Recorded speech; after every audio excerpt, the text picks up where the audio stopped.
de alpha à 0, sachant qu'il était négatif. Alors, là encore une fois, vous avez rapidement voulu mettre en place les valeurs numériques.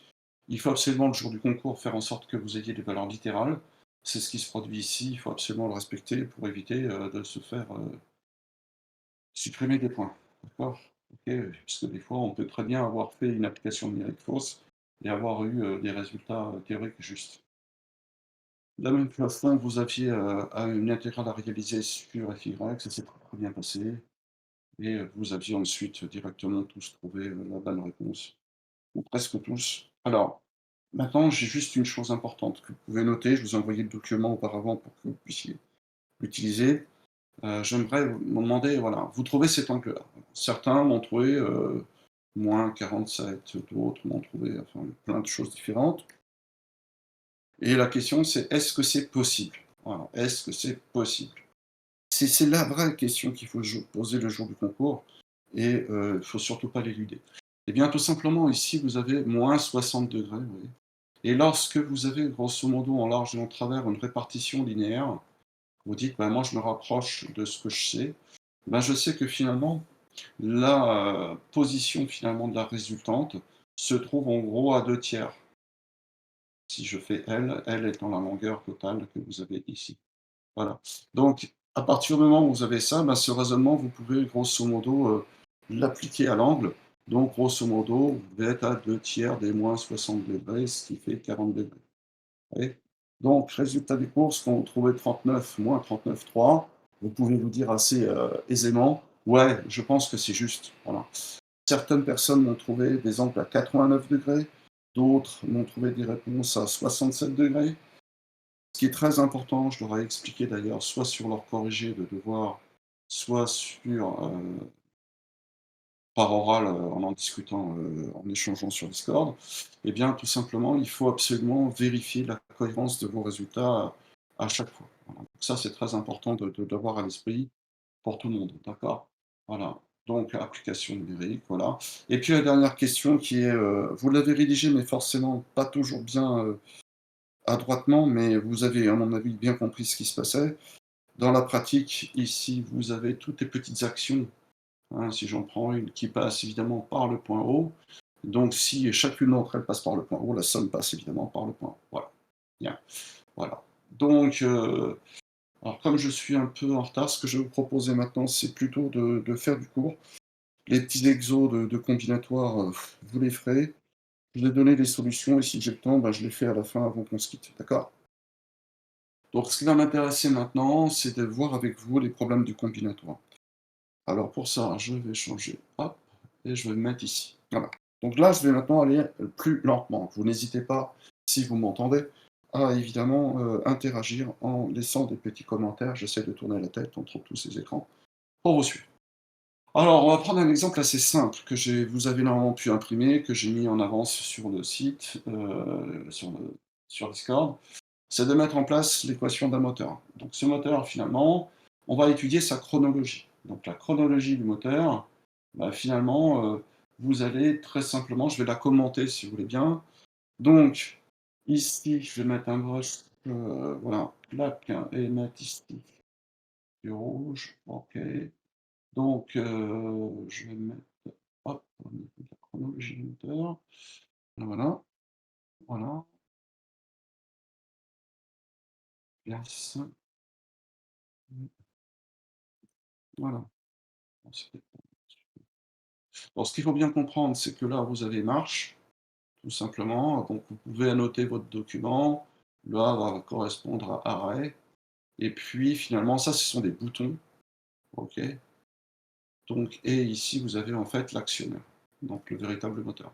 Si on regarde un petit peu ces états, alors ça, c'est très important parce que ça va donner lieu à ce qu'on appelle la méthode Luhmann, où vous allez faire des micro-automatismes sans Arduino, sans rien du tout, rien qu'avec des fils. Et je trouve que c'est assez génial. Donc dans la pratique, vous observez qu'ici, si je suis à l'arrêt, ben, évidemment le moteur ne fonctionne pas. Et dans la pratique, si j'appuie sur marche, il se met à évidemment tourner. Et ce que je souhaite, c'est que lorsque je le relâche, à ce niveau-là, évidemment, eh bien, il reste en fonctionnement. Et qu'à partir de ce moment-là, on verra ensemble, hein, sur le cas particulier des doubles appuis, etc., etc. À partir de ce moment-là, vous avez ici, un appui sur A qui va le stopper. Voilà, donc ça c'est, clairement, à la portée de tout le monde, donc voilà et donc quand on regarde ça, il y a juste un petit problème, c'est que si vous avez, en gros, en large, en travers, bien observé ce tableau, qui était donc chronologique, hein, alors on parle d'état, hein, évidemment et donc ça, on le reprendra ensemble lorsque l'on fera, les diagrammes d'état. Voilà, on va parler d'état stable et instable et cetera. Eh bien, dans la pratique, on observe que finalement pour 2 combinaisons, c'est ici la combinaison 1 et puis ici la combinaison 2, enfin, la numéro 2 au niveau temporel et la troisième au niveau temporel, en fait, donnent, le même résultat et donc ça, it's not possible par rapport à notre problème. Plus précisément, je vais effacer, si vous voulez, pour bien comprendre le problème. Vous avez ici, un 0, 0 qui donne 0 et un 0, 0 qui donne 1. Et 1 et 3 ne posent un gros problème puisque finalement, du point de vue combinatoire, vous devriez n'avoir qu'une seule possibilité de sortie, ce qui n'est pas le cas ici. Bon, donc là, c'est the problème.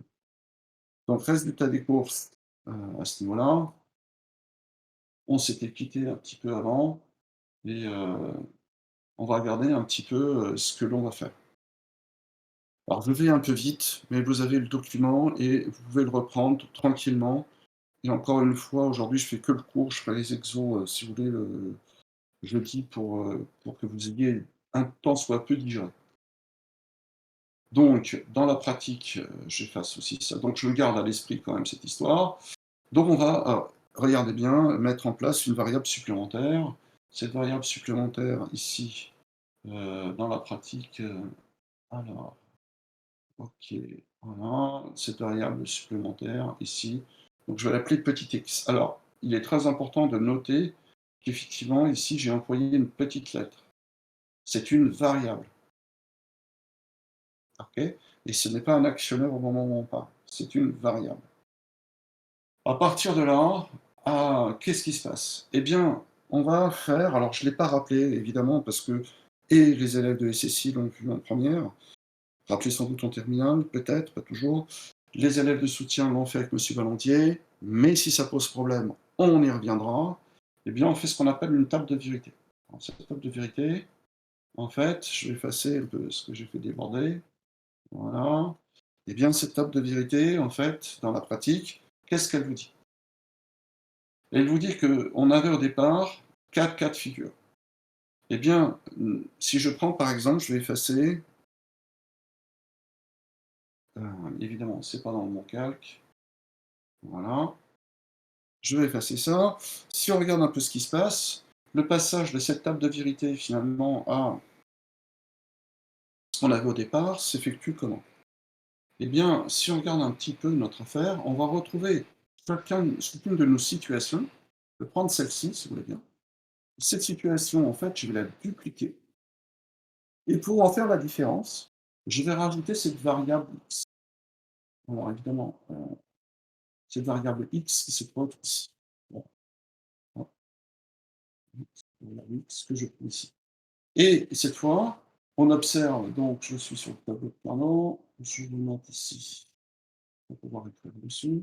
On trouve cette fois, évidemment, 2 possibilités à chaque fois, c'est-à-dire ou bien cette variable vaudra petit x, ou bien égale à 1 ou 0. Voilà. Et donc on a en fait dupliqué, ce qui fait qu'on est passé de 4 états à finalement ici 8 possibilités. Voilà, donc parce qu'à chaque fois on a découpé le truc.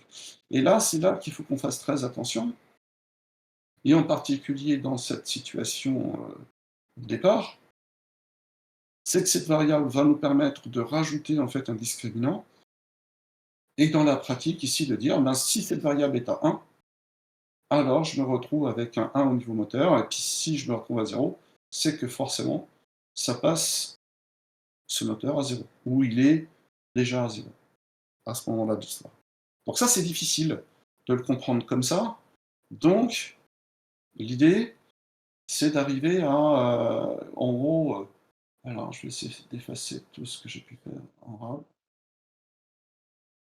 Voilà. même pas.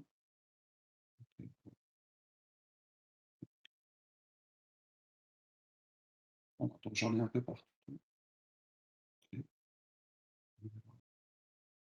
Plus tard, je me mettrai après. Donc là, ça pose un problème, parce que si on fait ça avec un simple moteur, vous imaginez bien que, le problème va devenir très, très compliqué, assez rapidement. Si on regarde un peu les équations de M, et si on regarde un petit peu ce que l'on peut être amené à faire, eh bien, à partir de ces 3 variables, on construit un tableau de Carnot et vous me faites confiance, vous l'avez vu avec monsieur Ballandier, si ça pose problème, heu, on le revoit. On va se retrouver avec ici, voilà, un tableau de Carnot, donc je vais écrire Carnot. Comment est-il fait? Eh bien, on peut mettre ici en haut M et A et sur le côté X, donc 0, 0, 0, 1, 1, 1, 1, 0, 0, 1 et on va remplir cette case, pour trouver l'équation de M. Chacune de ces cases, voilà. On va remplir ça et en remplissant tout ça, en mettant des «si» lorsque c'est impossible, eh bien, je vous assure, vous allez, à vous de me le refaire, éventuellement, trouver cette équation. Et donc, la vraie question qui maintenant va nous tarauder, donc j'ai pas insisté sur les tableaux de Carnot, hein, vous l'avez tellement mangé, c'est finalement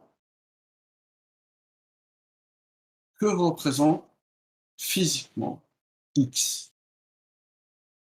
C'est là que finalement les choses vont peut-être un petit peu se compliquer. Donc j'ai rendu un peu plus propre ce document pour que vous puissiez. Voilà. Donc pour faire ça, on va, si vous voulez bien, parler de ce qu'on a vu juste avant de se quitter, qui est donc la fonction mémoire. Pour ça, et là j'attends des questions éventuellement, je ne sais rien, je pense que je sais pas, j'espère que vous dormez pas. Je sais que vous aviez un gros cours ce matin. Dans la pratique, j'ai mis ici un dessin, il n'est pas forcément très joli, mais d'un relais. Ce relais, qu'est-ce que c'est? C'est ni plus ni moins qu'un bout de ferraille auquel on a ajouté un bobinage et qu'on va venir alimenter. Je vais mettre un petit câble ici. Voilà, qu'on va venir alimenter à ce niveau-là par, je vais dire n'importe quoi, voilà.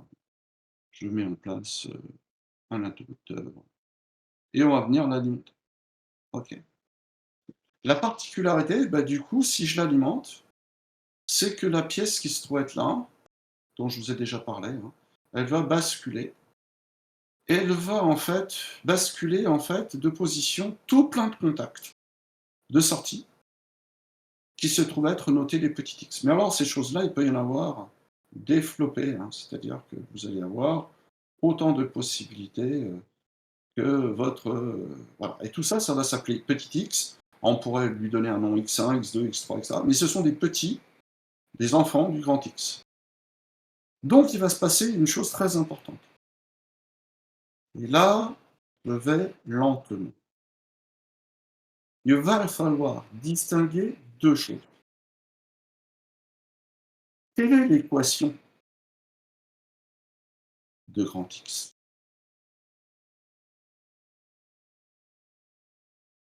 Première chose. Deuxième chose, comment se servir de X? Quand je dis X, X bar. Ça, c'est le deuxième problème. Et ce qu'il faut bien comprendre, c'est la différence entre finalement l'équation de grand X et l'équation et l'utilisation de la variable de petit x. Ce qui va être très embêtant en termes d'esprit, en termes de réflexion, c'est que cette variable petit x, je peux l'accabler si je veux pour finalement venir se câbler et participer à l'équation ici. Je vais effacer un petit peu. Voilà. C'est-à-dire que dans l'équation de grand X, j'aurais peut-être, je vais prendre mon stylo, alors je le fais comme je peux, je vais faire un zoom, voilà. J'aurais peut-être un capteur A avec en série un capteur B, mais je pourrais très bien avoir, et on va voir comment, avoir, par exemple, ici il faudrait que je mette une ligne, voilà. On pourrait très très bien avoir, si vous voulez, une telle représentation. Je vais peut-être effacer pour faire quelque chose de plus logique. Voilà, et mettre ici, par exemple, pour changer, un C-bar. Ouais, on peut très bien avoir ça. Autrement dit, on peut se servir de l'ensemble des fils disponibles à notre sortie et dézoomer, voilà, pour en fait ces variables-là, c'est-à-dire cette chose-là, je vais changer de couleur. C'est ça qui est très important. Prendre ce point-là, par exemple, vous voyez, et que ce point-là se retrouve ici, et que ce point-ci se retrouve là. Donc on voit très très bien que rien ne nous interdit physiquement de mettre en place en fait une équation de grand X qui sera une fonction de A, de B, de C de façon générale, mais également de X.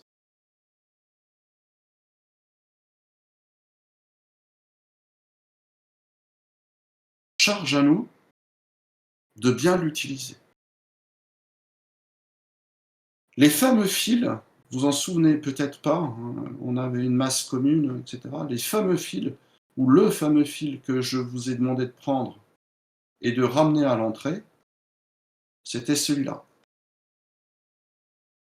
La plaquette que nous avions juste avant de sortir, la plaquette d'essai, elle présentait, si vous voulez, une masse commune. Donc le fil bleu, que j'ai fait en bleu volontairement ici, en fait, on ne le voyait pas.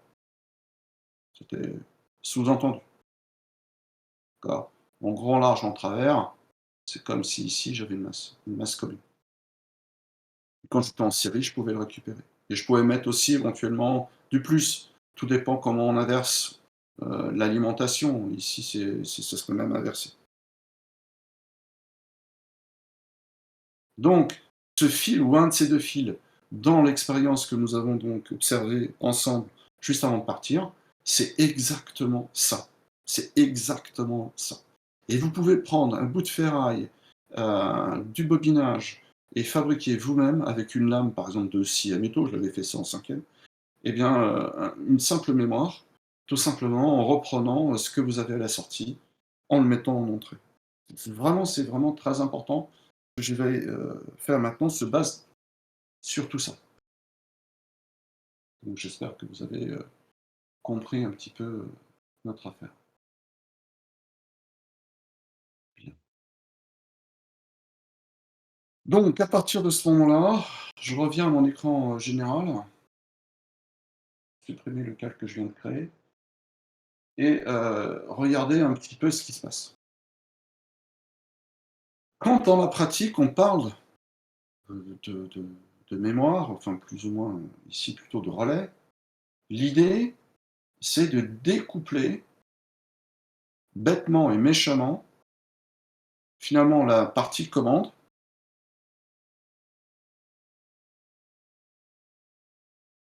que vous avez ici, de la partie puissance que vous avez ici. Alors évidemment, des fois, vous avez à la fois le 12 volts qui nous sert pour les deux, ou le 5 volts qui nous sert pour les deux. C'est pas gênant. Dans l'expérience qui nous avait été, que je vous avais montrée juste avant de partir, on avait effectivement le 12 volts qui nous servait pour tout le monde. Mais n'empêche que de façon générale, vous pouvez découpler en fait les choses. Donc ici, quand j'appuie, évidemment, ben, rien ne se produit, de particulier, si ce n'est que le moteur se met en route, mais si je relâche, le moteur s'arrête. Que devient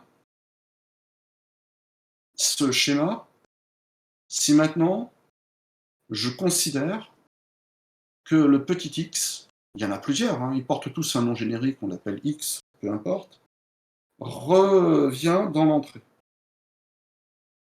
Regardez bien ce qui se passe au niveau de la commande.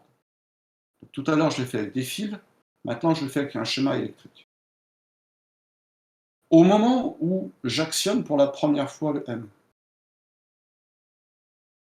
le relais est alimenté. Si c'est alimenté, c'est que tous les X, tous, remontent. Donc ça veut dire je ferme, je ferme. Mais en faisant ça, si, je dis bien si, ce relais est excessivement rapide, et il sera d'autant plus rapide qu'il est électronique plutôt qu'électrique, alors le circuit se ferme. Et donc à partir de ce moment-là, grand X est toujours commandé. Et au moment où je relâche le M, ça ne change strictement rien, puisque au lieu de passer initialement par petit m, eh bien le courant passe cette fois par le X. Et donc là, j'ai effectué une mémoire. Le problème de ça, c'est que, évidemment, le moteur maintenant tourne et tournera en permanence. Donc là, évidemment, c'est gênant.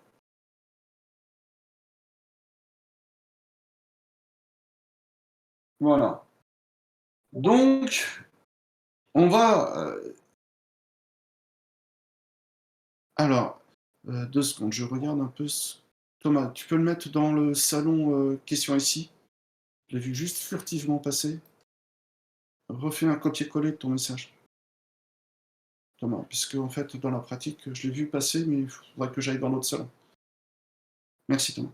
En attendant, j'avance. Le problème, vous en souvenez peut-être, je vais lentement. On peut très bien être amené à appuyer d'une part sur il nous faut un arrêt de toute façon et d'une part, il et d'autre part, pardon, il faut savoir qu'est-ce qui se produit si vous appuyez simultanément sur marche et arrêt. Alors concrètement, qu'est-ce qui est utilisé pour faire passer la partie puissance à la part des fils? Des fils tout simplement, hein. C'est-à-dire c'est vraiment des câbles, c'est-à-dire que je vais en utiliser un. Thomas, je reviens à mon histoire, vite fait, hein, et après je reviens à mon histoire. Concrètement, en fait, j'en ai plusieurs, faut bien comprendre ça, voilà. Celui-ci, en gros, que je vais utiliser, c'est celui-là et d'une autre couleur, celui-ci, c'est celui-là. Autrement dit, ici, j'ai le 220 volts. Ici, j'ai le 12 volts. Je peux les faire séparément si je veux. D'accord? Voilà, exactement. Est-ce que c'est très intéressant parce que tu peux faire passer autant de voltage que tu veux en fonction de ton utilisation. Voilà, j'espère avoir été clair. En fait, parce qu'il y a une même lettre petit x, qu'il y a en plus un grand X, alors on est très embêté. Voilà, donc j'aimerais, alors je suis obligé d'effacer les jeunes parce que sinon je m'y retrouve plus, mais dans la pratique, j'espère que vous avez compris en quoi ces X qui sont la même lettre, en fait, peuvent être associés en fait à une alimentation différente. Voilà. Donc ça, c'est important. Et ça, vous pouvez le fabriquer. Moi, je trouverais ça super sympa. Alors, on va regarder un petit peu cette équation-là, ce schéma-là. Ce schéma-là, on va essayer d'en faire une équation pour comprendre l'idée. C'est ce qu'on appelle une équation d'une marche prioritaire. Alors, avant de le faire, je vais essayer de, ou non, on va essayer de le mettre en équation. Pour ça, je ne sais plus si j'avais fait les tableaux de Carnot, mais on va essayer de retrouver cette équation. Pour ça, vous allez m'aider. Donc là, je vais prendre une broche, prenez une feuille de papier, si vous voulez bien, et vous allez faire ici un M et un A. Vous allez mettre les différentes possibilités.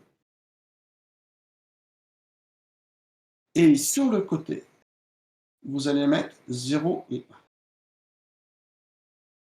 Et on va chercher l'équation du moteur et de la mémoire. Comment on va faire? Eh bien, tout se passe ici, dans cette colonne-là. Si vous n'agissez aucunement sur M et sur A, à ce niveau-là, alors vous avez conservé l'effet mémoire. Donc ici, vous allez prendre ici un 0 et ici un 1. On agit sur rien. C'est la colonne la plus difficile à comprendre. Si on agit ni sur le bouton marche, ni sur le bouton arrêt, alors ma mémoire, et du coup ici, rappelle quel est le fonctionnement du moteur. Si ma mémoire est à 0, c'est que finalement le moteur ne tourne pas. Si ma mémoire, si mon indice X est à 1, alors mon moteur veut dire qu'il tourne à ce moment. Si maintenant j'appuie sur arrêt, quel que soit l'état du moteur, je suis ici avec 0. Je fais la dernière colonne. Si maintenant je suis dans la pratique avec un appui sur M et je n'agis pas sur A, sur arrêt, alors le moteur sera toujours en fonctionnement. Donc maintenant se pose la question, et si j'appuie sur les deux? Et si j'appuie sur les deux? Eh bien, si j'appuie sur les deux, par exemple, si on est en marche prioritaire,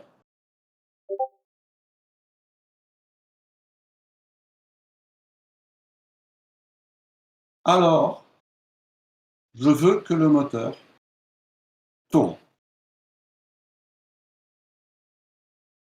Maladroitement, j'aurais dû utiliser d'autres couleurs pour que vous compreniez bien. Je vais séparer les limites de ce tableau et je vous demande de le faire. Je vous demande de le faire. Je vais recommencer la première colonne. C'est celle qui est la plus importante. Si je n'agis ni sur M, ni sur A, je vais peut-être revenir, si vous voulez bien, au problème combinatoire.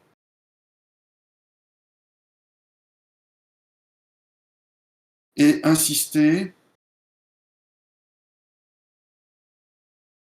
en me mettant, je ne sais pas dans quel calque, je vais prendre un calque, hop, ad hoc. Regardez bien. Si je n'agis ni sur M, ni sur A, mais que ma mémoire, on verra comment on fait son équation, elle est ici à 0, alors mon moteur est à 0. Je garde l'état qu'il avait avant. Si, dans la pratique, je mets en place toujours un m égale à 0 et 1 égale à 0, mais que ma mémoire est à 1, c'est que j'ai mémorisé qu'il avait été mis en marche, alors le moteur tourne.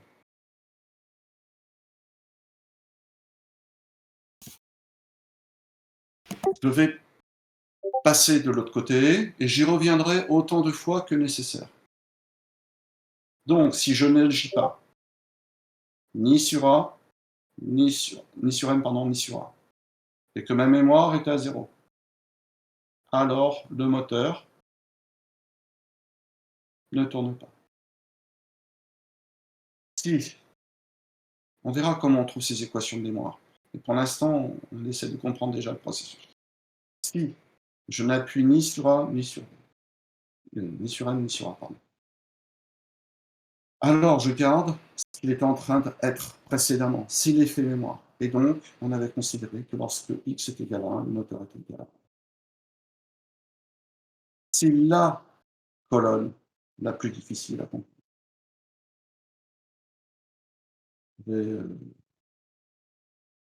effacer quelques bricoles. À partir de là, qu'est-ce que je fais? Eh bien, je fais mon tableau de Carnot tradi et je vais regrouper. Hop, je fais comme ça. Voilà. Donc évidemment, je vais avoir ceci, premier regroupement, et je vais avoir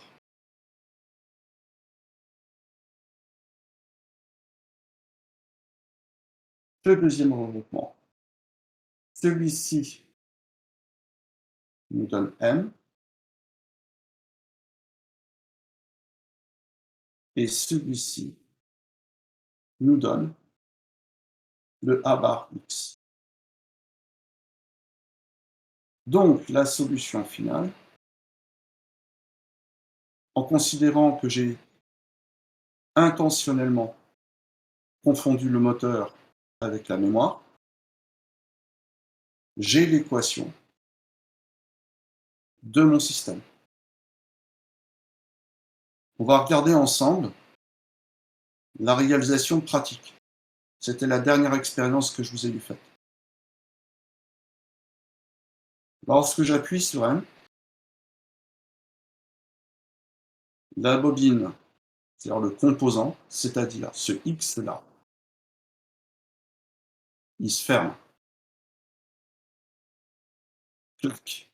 En se fermant, les sorties basculent. La sortie, que j'aurais dû mettre une autre couleur,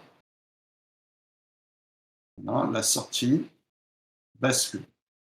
Et cette sortie bascule, lui, je bascule.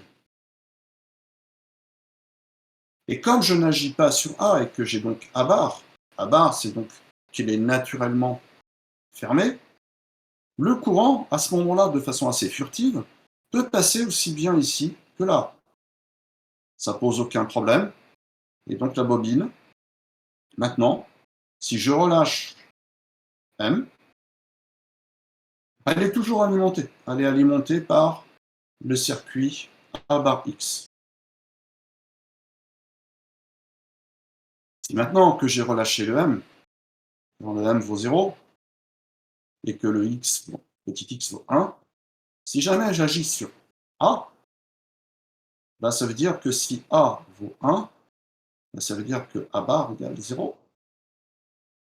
Du coup, à ce moment-là, eh bien, vous allez avoir, dans la pratique, un déclenchement du relais, et par le fait même, un désengagement des sorties.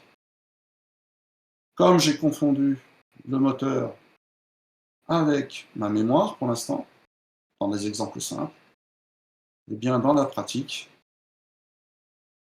vous avez le moteur qui se désengage.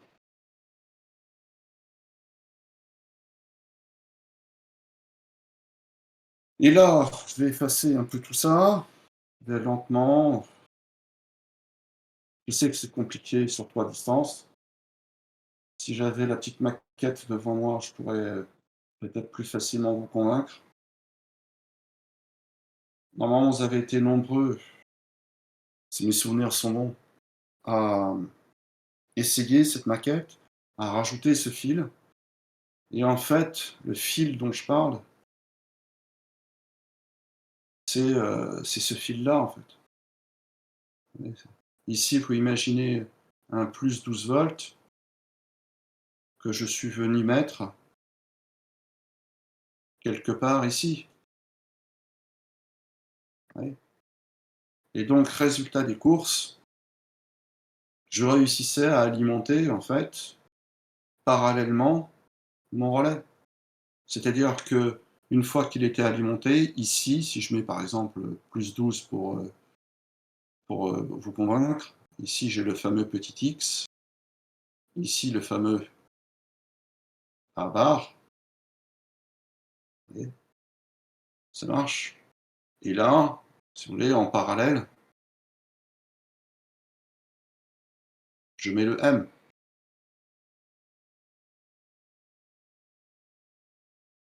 Donc, résultat des courses, ces fils-là sont reliés ensemble avec le 12 volts, ça ne pose pas de problème. Et ce qui se produit, c'est que ce schéma-là, vous le retrouvez précisément tout là-haut. C'est-à-dire que le résultat de ce câblage, c'est l'obtention de grand X, mais qui génère du petit x, mais plein de petits x, dont un, en particulier Thomas,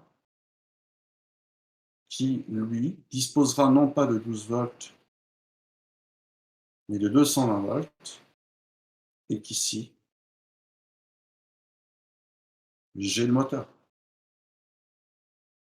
Voilà. Et donc, ce pointillé que je poursuis, c'est que tous ces contacts, qui sont clonés en fait les uns des autres, eh bien, vont déconnecter dans la pratique, tous ensemble et au même moment.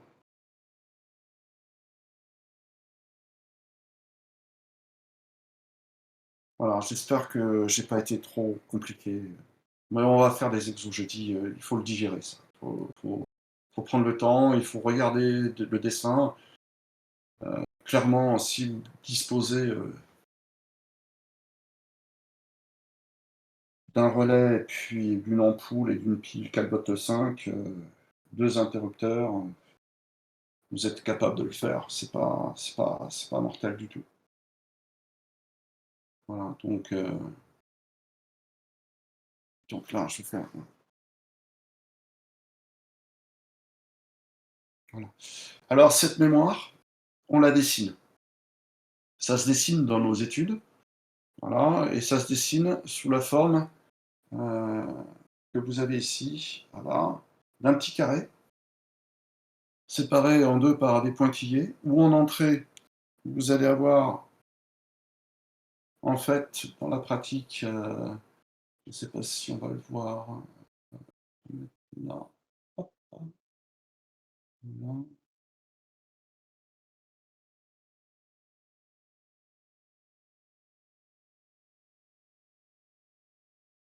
à n'importe, patientez quelques instants,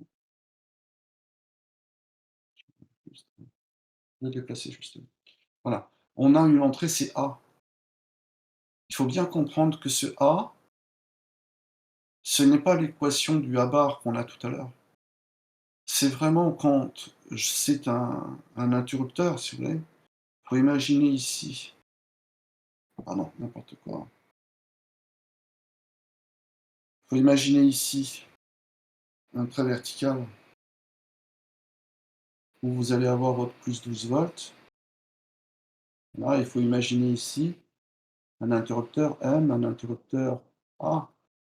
Sauf qu'à l'intérieur, eh bien, il y a ces équations-là et vous sortez en fait le X ou le X bar en fonction de l'appui. C'est-à-dire que pour mettre à 1 la mémoire, si on veut petit x égale 1, on va dire, ben ça va correspondre à m égale 1. Si on veut x égale 0, eh bien ça va correspondre à a égale 1. Et c'est ça qui est très embêtant. Il faut bien comprendre que vous avez une logique interne où on utilise le a bar, mais qu'en pratique, vous avez ici une commande de remise à 0 qui se fait en appuyant sur un 1, le 1 du A. Alors on dit qu'elle est à marque prioritaire en indiquant une petite étoile qui est là. Alors avec ça, on peut faire beaucoup d'automatisme et en la mettant dans la partie supérieure, là où il y a le M. Vous avez compris, si on veut un arrêt prioritaire, on mettra cette petite étoile dans le A. Voilà. Donc, bon, je pourrais donner plein d'explications à ceux qui sont perdus, hein, pas de problème. Voilà. Donc, voilà pour ça. Donc, sur le même principe, on a cette fois un arrêt prioritaire. Alors, pour le comprendre, vous allez me faire plaisir. Enfin, faites ce que vous voulez, je ne peux pas vous voir de toute façon. Mais je vous demande d'essayer de jouer le jeu. On va écrire l'équation. J'ai fait, là, il y a le schéma, si vous voulez bien. Mais on va essayer de regarder ce que ça change. Et ça va être notre deuxième fois. Donc ici, on va appeler ça donc grand X, l'équation de grand X. On va donc mettre le M et le A. On met ça en codage gré. Binaire réfléchi. On met le petit x sur le côté avec le 0 et le 1. Voilà. Voilà. Ce que je vais vous demander, c'est de remplir les cases. Allez, je vous donne quelques secondes. Essayez de jouer le jeu. C'est vraiment important. C'est vraiment très important. Vous comprenez bien l'idée. La plus importante, c'est finalement la première des colonnes. Si je n'interagis pas ni avec M ni avec A, je garde la valeur que j'avais précédemment. C'est-à-dire qu'ici, je mets le 0, et ici, je mets le 1. Voilà la colonne qu'il faut comprendre. Si je ne fais rien, je conserve la situation précédente. Autrement, si je ne fais rien, je conserve la situation précédente. Si je fais un arrêt, évidemment, ben, je m'arrête. Si je fais un marche, évidemment, je fais marche. Et si on dit qu'elle est en arrêt prioritaire, cette fois, ben vous allez avoir ici, qu'est-ce qui va se produire? Eh ben, vous allez avoir un 0 et un 0.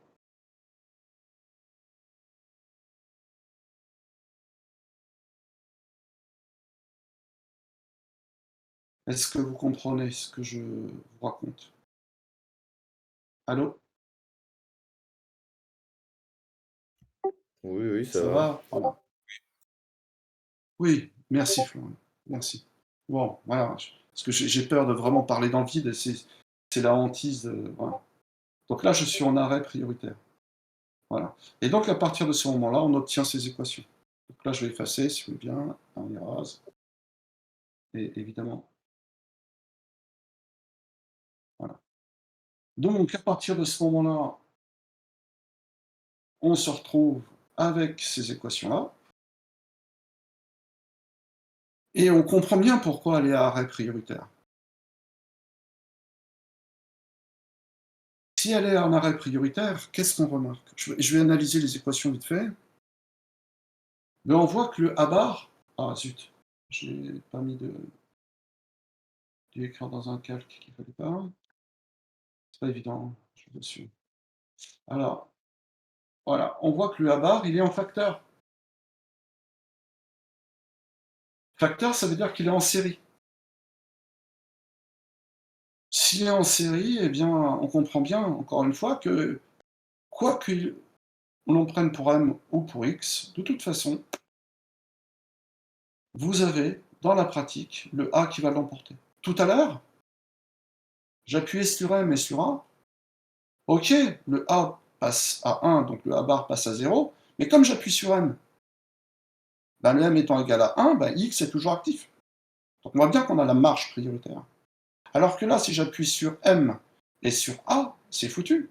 Pourquoi? Parce qu'en appuyant sur A, ben, le A devient 1, le A bar devient 0, et que M soit égal à 1, ben, ça sert strictement à rien, parce que le 0 et le 1 ben, me donnent le 0. Voilà, et donc on voit bien, vous rajoutez sur votre feuille, c'est pour ça que je l'ai fait comme ça. Et, alors ça commence à m'agacer.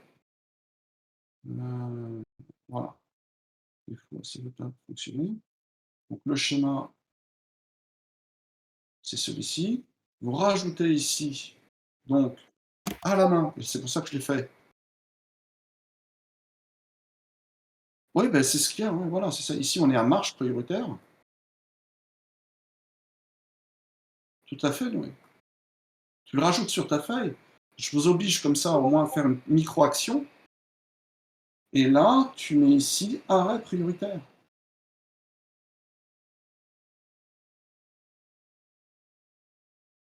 Voilà. Voilà, c'est pas grand-chose que je vous demande, hein. Voilà, vous rajoutez ça. Et tout ça, en fait, c'est lié à ce composant-là. Et ce composant, évidemment, il est grossier, il est énorme. Eh bien, ce composant, ensuite, on a utilisé quoi? On a utilisé un transistor dans l'histoire, d'accord? Eh bien, ce transistor, voilà, on avait la commande, en fait, l'équivalent ici, si vous avez la masse, ben, ici, c'est si vous aviez le grand X, et puis ici, en rond, en large et en travers, ben, vous aviez le petit x. Voilà. Et donc, en connectant la sortie petit x à l'entrée grand X, eh bien, vous allez avoir un effet mémoire. Et donc, c'est comme ça qu'on a fabriqué ces mémoires, à un moment donné, en passant de l'électricité à l'électronique, hein, et puis maintenant, des choses encore plus rapides.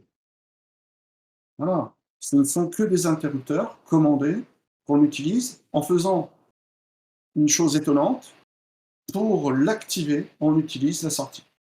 Ça, c'est voilà, donc vous rajoutez ce commentaire, si vous voulez bien, sur votre feuille, vous n'êtes pas obligé, encore une fois. Voilà. Donc j'espère que vous avez compris. Je vais continuer un petit peu.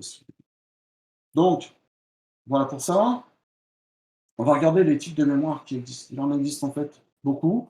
En ce qui nous concerne, on va étudier dans les concours, il n'y en a que deux, de toute façon. On va regarder un petit peu ce qui se passe au niveau de ces mémoires. On verra comment on les utilise ensemble jeudi, hein. Je vous enverrai des exercices, ne vous inquiétez pas. Voilà. La première est en fait se décline en deux variantes.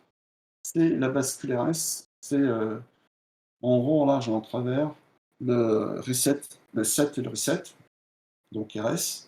Elle est soit asynchrone, c'est-à-dire que ça arrive quand vous voulez, soit ce n'est validé que sur un top d'horloge. C'est celle qui se trouve être entre dessous. Voilà. Là, je vais mettre peut-être un petit calque pour insister lourdement.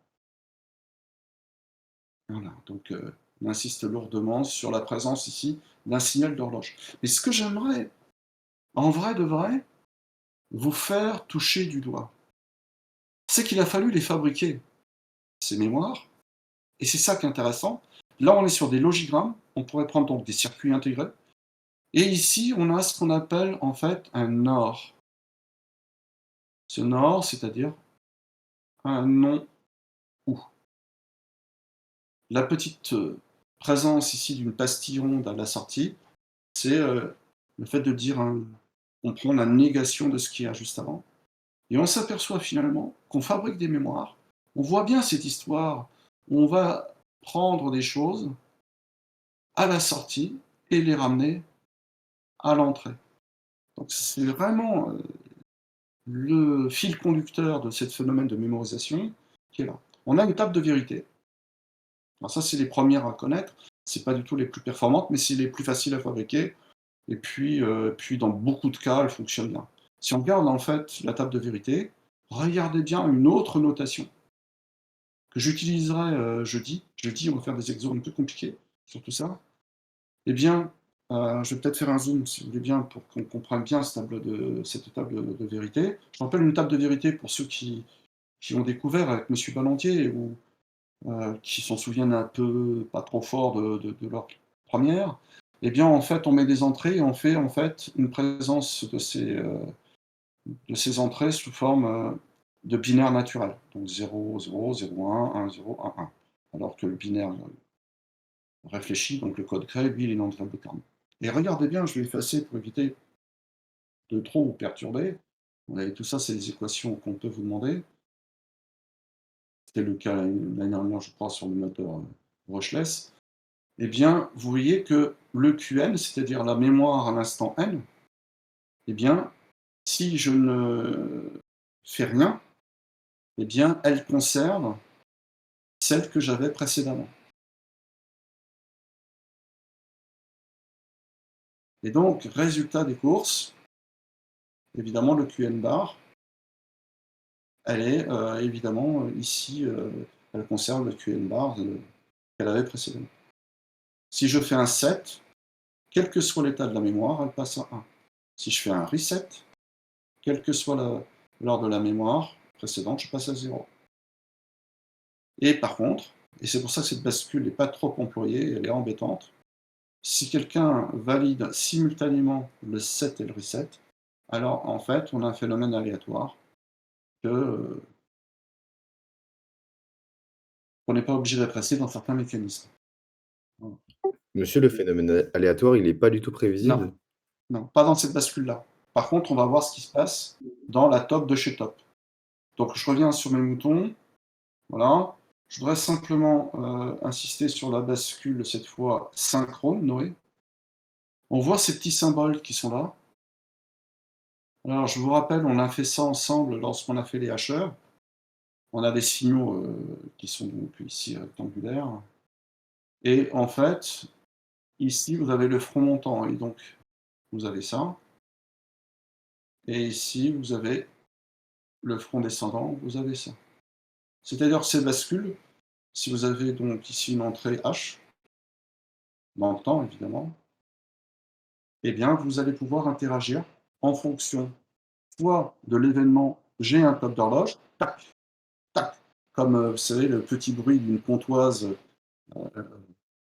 si vous en avez une, et vous pouvez avoir envie de déclencher sur un front descendant et alors on le reconnaît parce que la différence de celui-ci, vous avez ici un petit rond qui fait que je fais une inversion finalement de l'entrée. Voilà. N'empêche que je suis toujours ici, voilà. Alors par contre, ce qui est très intéressant, si vous voulez, dans une bascule synchrone, c'est qu'au lieu de réagir, c'est-à-dire que la bascule que j'avais ici, elle réagissait en fait sur la présence, sur un plateau. Alors que la bascule synchrone, elle agit sur des événements très, très, très furtifs. Alors ici, c'est idéalisé, évidemment, mais c'est pas loin d'être ça. Alors, je vais effacer ça, éviter d'en mettre partout, partout, partout. Voilà. Et l'autre bascule, qui est celle finalement qui tombe, elle, en concours, c'est la bascule JK. Alors celle-là,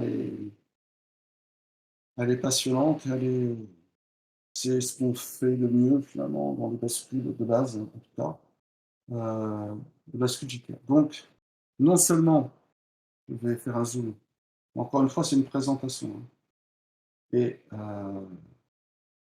elle agit, je vais mettre un calque,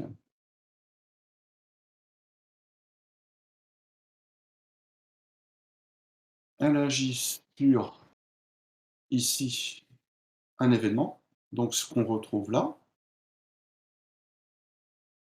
mais cette fois, on a toujours à la fois l'effet mémoire, c'est-à-dire que ce que devient la mémoire à l'instant d'après, c'est très exactement, c'est une autre façon d'écrire. Je vous y ai préparé avec le sujet qu'on a fait ensemble sur le château d'eau, hein. On n'est pas obligé de mettre en place des 0 ou des 1, on peut mettre des variables dans ces tableaux. Eh bien, je conserve la valeur qui était précédente. Et par contre, qui est sa particularité, sa signature, si vous voulez, c'est que si maintenant j'appuie sur les 2 entrées simultanément, alors cette fois, j'inverse la sortie. Voilà. C'est-à-dire que si, exemple, si on avait donc eu n-1 égale à 1, alors ici, on aura le Qn-1, j'ai dit, le Qn qui sera égal à 0. Et donc ça fait partie des choses très sympathiques qui vont nous permettre, si vous voulez, de résoudre des problèmes d'automatique assez finement grâce à ce genre de composants. Alors je sais que pour l'instant, ce n'est que du cours ce matin parce que bon, il est déjà 45 et le temps passe, à une vitesse folle, mais dans la pratique, je vais vous envoyer les exercices et je vous demande simplement de retenir quoi? Si je reviens un peu en arrière, de retenir avec, un petit effort supplémentaire qui consisterait, si vous voulez, à refaire les tableaux de Carnot, ces schémas, voilà, que vous avez là. Ça, c'est important. Yes. Et de bien comprendre l'idée majeure, finalement, de la partie mémoire, c'est-à-dire de constituer, en fait, une sortie qui fait intervenir, en fait, une équation, pardon, qui fait intervenir, en fait, les sorties d'un composant particulier qu'on a rajouté et qui, par exemple, ici, prend l'aspect d'un relais. Je sais que j'ai pas été super, super, super, clair sans doute pour beaucoup. Hem, vous comprendrez avec moi, je l'espère en tout cas fortement donc jeudi. Je voudrais rajouter, 2-3 bricoles. Je vais vous envoyer des extraits de la conception à réaliser, j'espère dès demain. Il faut que je termine mes éléments de correction là, dans mon petit coin, parce que je le fais en live, en temps limité aussi et ça c'est la première chose et la deuxième chose, je vous ai donné un DM, compliqué. Je le répète, je l'ai dit en début de séance, très compliqué sur la distinction, en fait, finalement, entre des contacts ponctuels et des contacts surfaciques sur, un même système. Alors ici, c'est un problème plan, donc ça devient un contact unique ou ponctuel. Je vous assure qu'il faut absolument le chercher. C'est le niveau de difficulté, je suis en train de faire le sujet, hein, SID, qu'on peut retrouver ici ou là dans ces concours. Voilà, vous faites ce que vous voulez.